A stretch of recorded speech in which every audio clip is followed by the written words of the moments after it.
ओम नमः शिवाय। आज हम सुनने जा रहे हैं प्रदीप मिश्रा जी के द्वारा की गई दिव्य कथाएं।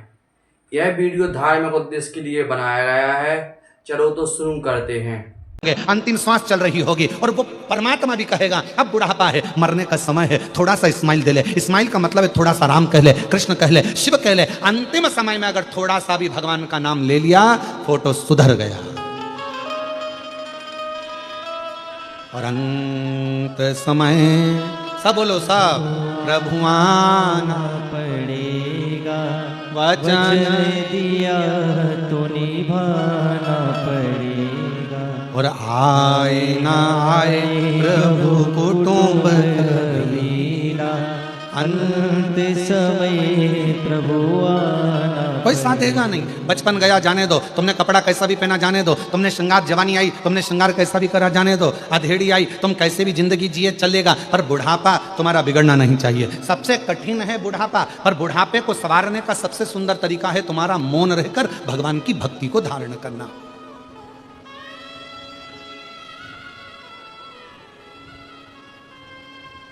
दो ऐसे हैं जिनको निमंत्रण नहीं दिया जाता बुलाने के लिए, फिर भी वो आ जाते हैं। और दुनिया में कोई ऐसा पैदा नहीं हुआ जो इन दो को निमंत्रण देता। और मुझे विश्वास है हैदराबाद के लोग भी इनको निमंत्रण नहीं देते होंगे, फिर भी वो तुम्हारे यहां आ जाते हैं। दो ऐसे हैं जिनको निमंत्रण नहीं दिया जाता तो भी आते हैं, जिनको नहीं बुलाया जाता तो भी आते हैं, जिनको आमंत्रण नहीं दिया जाए तो भी आते हैं, जिनको भगाने का प्रयास किया जाए तो भी आते हैं। वो दो हैं, एक नंबर पर है बीमारी और दूसरे नंबर पर है भिखारी।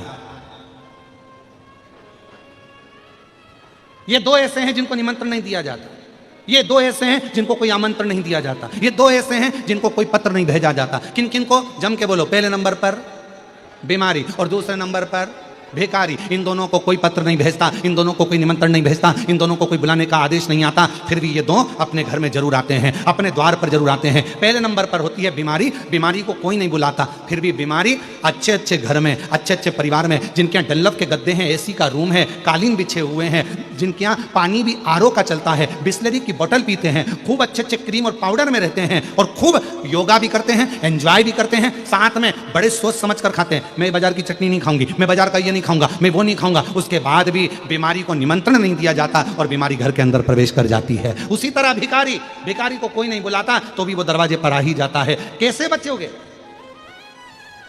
कैसे बचोगे?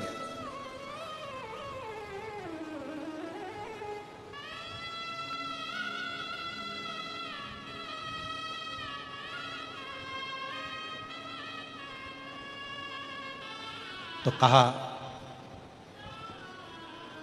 दोनों से बचने का एक ही साधन है, दोनों से।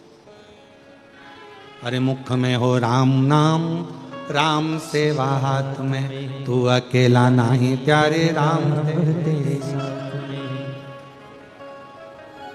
और जिंदगी की बागडोर हाथ दीना नाथ के, जिंदगी की बागडोर हाथ दीना नाथ के।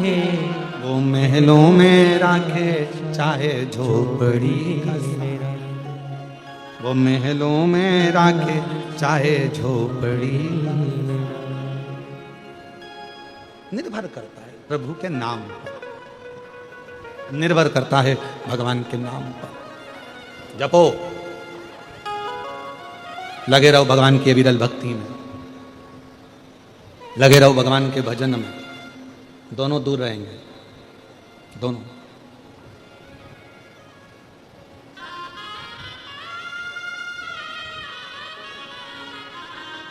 भजन करने वाले के पास भी बीमारी कम जाती है और भजन करने के वाले के पास भिखारी भी कम जाता है। उसको मालूम है ये तो पहले से ही ऐसा दिख रहा है, इसके पास क्या होगा। तो भिखारी सोचता है कौन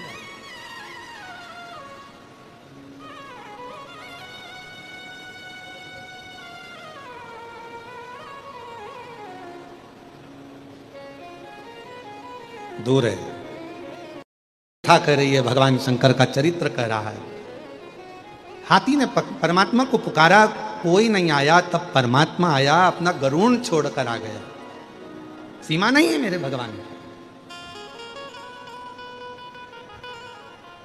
किसी भी देश में विदेश में, प्रदेश में, गांव में, नगर में, शहर में, कहीं पर भी रहकर आप भगवान को पुकारना प्रारंभ करो।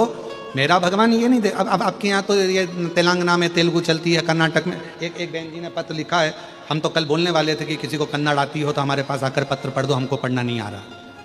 उन्होंने कन्नड़ भाषा में लिखा है। एक बहन जी ने तेलुगु भाषा में पत्र लिखा और आगे शुरू में हिंदी में लिख दिया और लिखती है और उसमें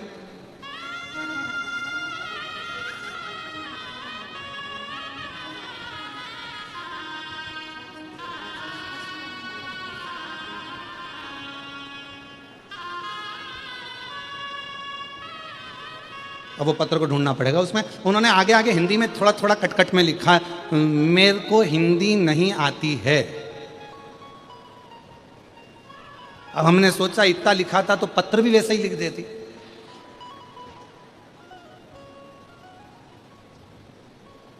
अब उसके बाद में उन्होंने वो पत्र मिल गया। अब ऊपर तो उन्होंने लिखा, इरम्मा मल्लिकार्जुन विश्वकर्मा, गुलबर्गा कर्नाटक की रहने वाली हूँ। मुझे हिंदी बोलना, हिंदी ज़्यादा लिखना नहीं आता। पर भूतड़ा परिवार लिख दिया उसने कि इनको धन्यवाद। टीवी पे तुम्हें देखती हूँ, सुनती हो, देखती। पीछे लिखा, अब पीछे लिखा पर पढ़े कौन दादा? लाओ जरा, इनमें से किसी को तो कन्नड़ आती होगी, लाओ इधर पढ़ो तो रहे जरा, जब तक अपन अपना गुनगुना ले। शंभो सर इधर मिला एक कन्नड़ पढ़ने वाला मिला है जरा।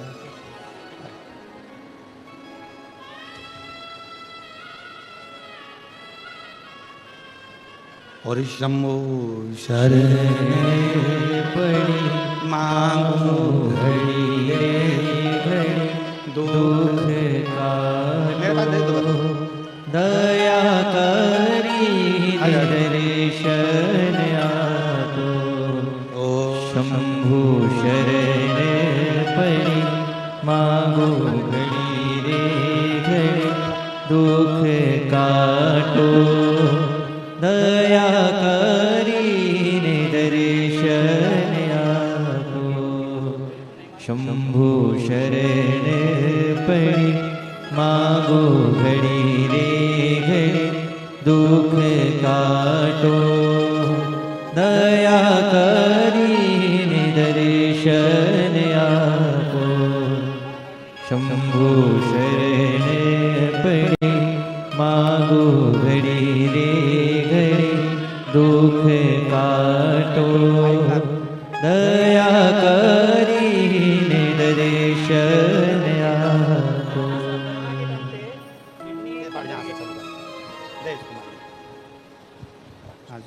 श्री शिवाय नमस्तुभ्यम। ईरमा मल्लिकार्जुन विश्वकर्मा, उन्होंने कहा है कि गुलबर्गा से उन्होंने, गुरुजी मुझे नहीं मालूम था कि आपके बारे में। फिर मेरी फ्रेंड ने कहा कि मुझे आपके बदल पूरा कहा। जब से मैं मंदिर जाने लगी हूँ, कोरोना के टाइम पे शंभो नहीं एक सेकंड,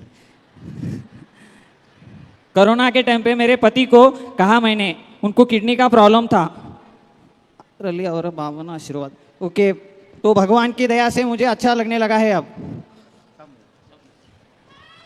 हम तो बाबा के भरोसे चलते हैं, हम तो बाबा के भरोसे चलते हैं। ये दुनिया वाले जलते हैं, ये दुनिया वाले जलते हैं। हम तो बाबा के भरोसे चलते हैं। बहुत भाव से मेरी जीजी, आपने जो पत्र लिखा है वो बड़े भाव से लिखा और हमने बड़े भाव से इसको पढ़वाया भी और बहुत सुंदर सुंदर भाव उसमें आपने व्यक्त किया। हम तो बाबा के भरोसे चलते हैं, हम तो बाबा के भरोसे चलते हैं। ये दुनिया वाले जलते हैं, ये दुनिया वाले जलते हैं। हम तो बाबा के भरोसे चलते हैं, हम तो बाबा के भरोसे चलते हैं। तो जो दिल से भाव से आपने लिखा, कहीं पर भी रहें, कोई प्रदेश में, कोई देश में, विदेश में, कोई जिले में, कोई शहर में, तुम्हारा मन पड़े जहाँ रहो, पर मुख से अगर भगवान का नाम पुकार रहे हो, हृदय से श्री शिवाय नमस्तुभ्यम कह रहे हो, तो ये निश्चित है कि पुलिस की सीमा हो सकती है, भारत की एक देश की सीमा हो सकती है, प्रदेश की सीमा हो सकती है, जिले की सीमा हो सकती है, तहसील की सीमा हो सकती है, पर मेरे बाबा की कोई सीमा नहीं है। जहां पुकारोगे, जब पुकारोगे, जैसे पुकारोगे, मेरा शंकर तुम्हारे सामने खड़ा, वो सीमा से हटा हुआ है, उसकी कोई सीमा। बस दिल से, हृदय से शिव को पुकारो। जैसे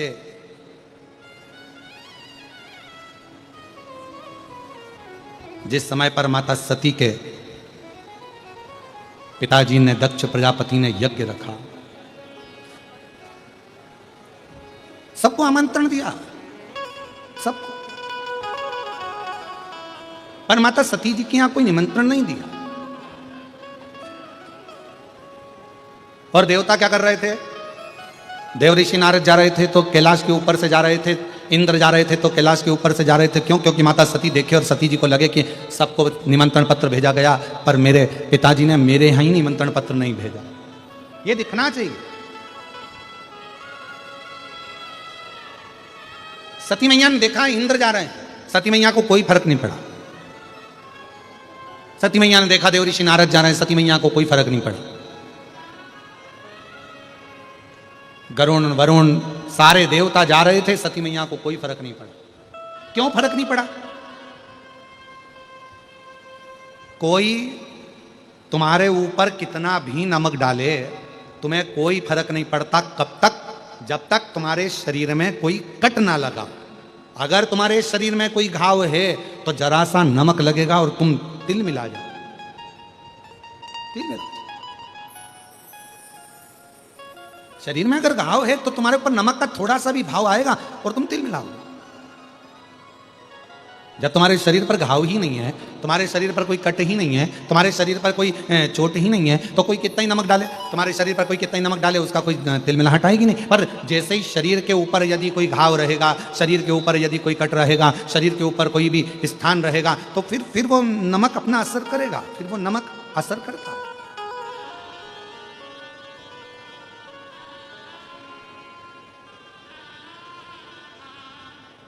फिर वो नमक अपना असर कर सकता है। शिव महापुराण की कथा भी यही कहती है, किसी व्यक्ति ने आपको गाली दी, गाली असर कब करेगी? जब आपने गाली को वापस पलट कर यदि जवाब दिया है तो वो गाली आप पर असर करेगी। पर गाली कब तक असर नहीं करेगी? जब तक आपने पलट कर जवाब नहीं दिया। कोई पलट कर आप जवाब ही नहीं दे रहा।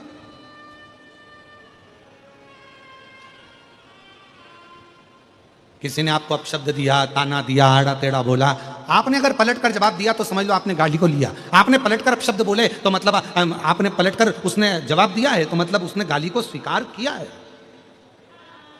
एक महाभारत का बड़ा सुंदर चरित्र है महाराज। जिस समय पर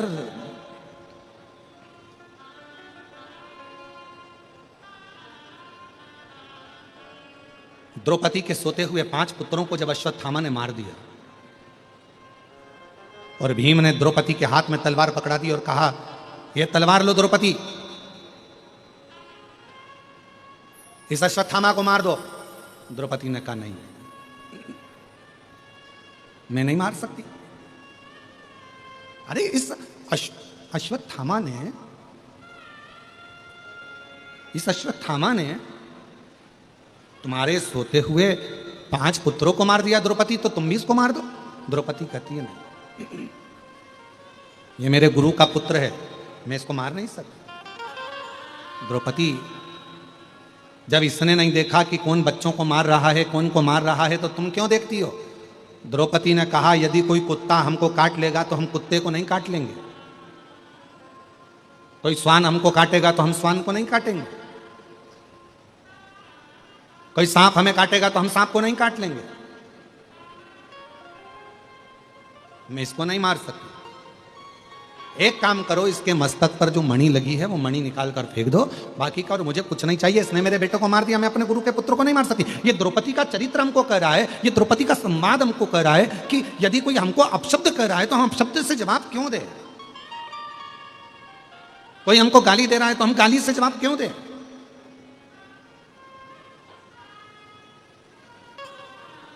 अगर हम पलट कर वही जवाब दे रहे हैं तो ये तो वही हो गया कि हमारे शरीर में घाव है। सती माता ने कोई जवाब नहीं दिया। नारद जी बार बार निकल कर जा रहे थे, इंद्रदेव निकल कर जा रहे थे, वरुण गरुण निकल कर जा रहे थे, 33 कोटि देवता दक्ष प्रजापति के यहाँ जा रहे थे। माता सती ने कोई जवाब नहीं दिया। आखिरी में हुआ क्या? जब देव ऋषि नारद ने देखा कि सती के चेहरे पर कोई सली नहीं आ रहा, तब देव ऋषि नारद माता सती के पास आ गए और सती से जाकर कहा, माँ आपके पिताजी यज्ञ रखे हैं और उस यज्ञ में सबको बुलाया, आपके पति को और आपको नहीं बुलाया। बस अब माता सती का हृदय, अब माता सती का दिल अब रोया,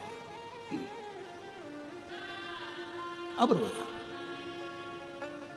और शंभु शरण पड़ी मांगू घड़ी रे घड़ी, दुख काटो दया करी अब माता सती को लगा, और सती मैया को जैसे ही लगा तो माता सती ने अपने पति भगवान देवादिदेव महादेव से कहा, मेरे पिताजी के यहाँ यज्ञ चल रहा है, मुझे जाना चाहिए। शिव जी ने मना करा, सती मत जा। सती को समझाया, मत जा। सती मानने को तैयार नहीं, मुझे जाना चाहिए, मुझे पहुंचना है, मुझे जाना है, मेरे पिता के घर का यज्ञ है, मुझे जाना पड़ेगा। सती माता को खूब खूब भगवान शंकर ने समझाया, पर आखिरी में सती नहीं मानी और पिताजी के यहाँ यज्ञ में पहुंच गई। पहुंची तो देखा कि यहाँ सबके लिए स्थान था, पर माता सती ने देखा कि मेरे पति के लिए कोई स्थान नहीं, मेरे पति के लिए कोई स्थान। नैनों से नीर माता सती के बह रहा था, आंखों से आंसू माता सती के बह रहे थे, नैनों से अश्रु माता सती के बह रहे थे, कोई स्थान नहीं।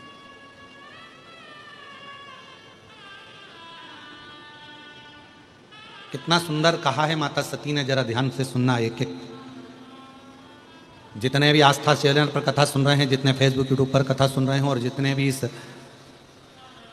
भाग्यनगर हैदराबाद में शमशाबाद की इस पवित्र धरा पर भूतड़ा परिवार द्वारा आयोजित ये शिव महापुराण की कथा के ये दिव्य पंडालों में जितने भी भरे पड़े हुए शिव भक्त हैं, सब सावधानी से सुनना कि सती ने कितना बड़ा शब्द कहा है, वो एक एक व्यक्ति की बुद्धि में बैठना चाहिए। माता प्रसूति आई, सती के सिर पर हाथ रखा, बेटी सती, बेटा सती, तू रोती क्यों है? तेरे नैनों में जल क्यों है? रोती क्यों है? ले सती, ये थोड़ा सा जल का आचमन कर ले। सती ने मना करा, नहीं मां, नहीं मां। रति आ गई, रोहिणी आ गई, सबने समझाया सती को, सती ले थोड़ा सा जल का आचमन कर ले, थोड़ा सा जल पी ले सती। सती ने अपने केशों को खोलकर माता सती कहती है, सुनो मां प्रसूति, मैं सती देवादिदेव महादेव की अर्धांगिनी मां आज एक शब्द कहती हूं, जिस स्थान पर शंकर के लिए कोई स्थान नहीं हो, जिसके घर में भगवान शंकर का शिवलिंग नहीं हो, जिस घर के अंदर, जिस भवन के अंदर शंकर का कोई स्थान ना हो, शंकर का शिवलिंग ना हो, सती कहती है उस घर का जल पीने वाला कभी मोक्ष प्राप्त नहीं कर सकता, उसे कभी मोक्ष नहीं मिल सकता।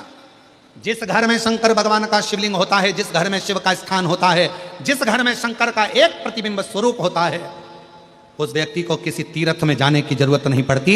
सारे तीर्थ उस व्यक्ति के घर में आकर विराजमान हो जाते हैं, सारे तीर्थ आते हैं। और मेरे पिता दक्ष प्रजापति शंकर जी का अपमान कर दिया, मेरे पिता दक्ष प्रजापति शिव का अपमान कर दिया, मेरे पिता दक्ष प्रजापति ने शंकर भगवान का अपमान करा है, शिव का स्थान नहीं रखा, शंकर के बैठने का स्थान नहीं रखा, इसलिए दक्ष प्रजापति के घर का जल मेरे लिए श्रेष्ठ नहीं है। मैं यहाँ जल, तुम मां प्रसूति कर रही है, ये तो तेरे पिता का घर है, पिता का घर है पर शिव का घर नहीं है। ये पिता का घर है पर शिव का घर नहीं है। और मेरी जीजियों, मेरे जीजाओं, मेरी बेटियों, बेटाओं, मेरी माताओं, मेरे भाई बुजुर्ग बंधुओं, स्मरण रखना, प्रत्येक घर में भगवान शंकर का एक छोटे से छोटा शिवलिंग जरूर होना चाहिए, जरूर होना चाहिए। कल हमारे श्री ब्रजगोपाल जी भूतड़ा जी और श्रीमती दीपाली जी भूतड़ा जी दोनों एक प्रश्न कर रहे थे। कल उन्होंने कहा गुरुजी हमारे पास में 2 शिवलिंग थे, तो किसी ने कहा कि एक शिवलिंग रखो, एक शिवलिंग हटा दो, तो उसको रखना चाहिए नहीं रखना चाहिए। हमने कहा, हमने कल भी कथा में कहा था, 1 से 1000 तक भी अगर तुम्हारे घर में शिवलिंग है तो वो दोष नहीं देते, वो तुम्हारा कल्याण ही करते हैं। किसी अन्य देवता की मूर्ति अगर तुम्हारे घर में है तो किसी देवता की अगर मूर्ति तुम्हारे घर के अंदर है तो वो 1-2 हो सकती है, 2 से ज़्यादा नहीं हो सकती है। पर भगवान शंकर का यदि शिवलिंग तुम्हारे घर में है, 1 है, 2 है, 3 है, 4 है, 50 हैं, 100 हैं, 200 हैं, 500 हैं, 1000 हैं, 10,000 हैं, कितने भी हैं, तुम्हारे घर का वो शिवलिंग कभी तुमको दुख नहीं देगा, कभी कष्ट नहीं देगा, कभी तकलीफ नहीं देगा।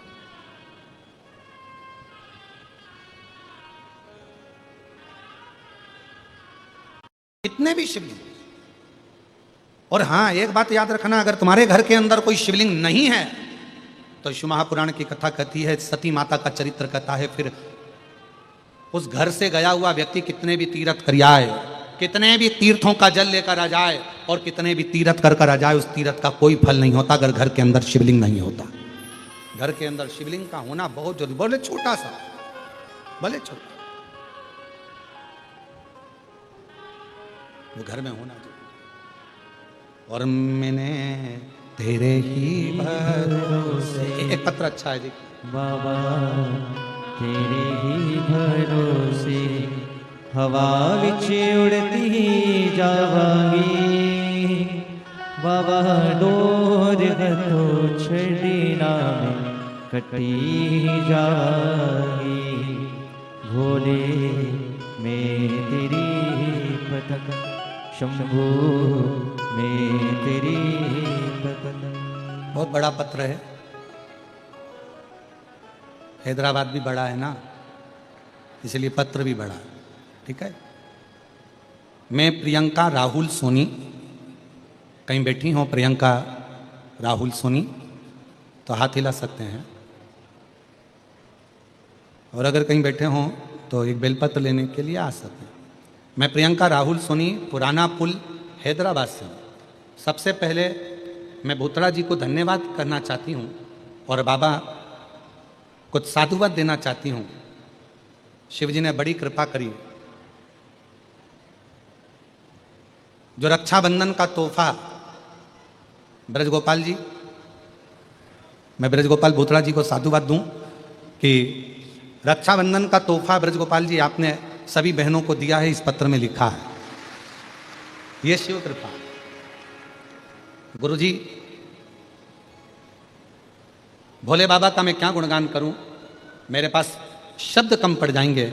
मेरी शादी हुई और मेरी नौकरी नहीं लग पा रही थी, तब बाबा की कृपा से पहली बार आपकी कथा सुनना प्रारंभ करी, शिव जी को जल चढ़ाना प्रारंभ करा और बाबा की कृपा से एक बहुत बड़ी कंपनी में मेरा जॉब लग गया।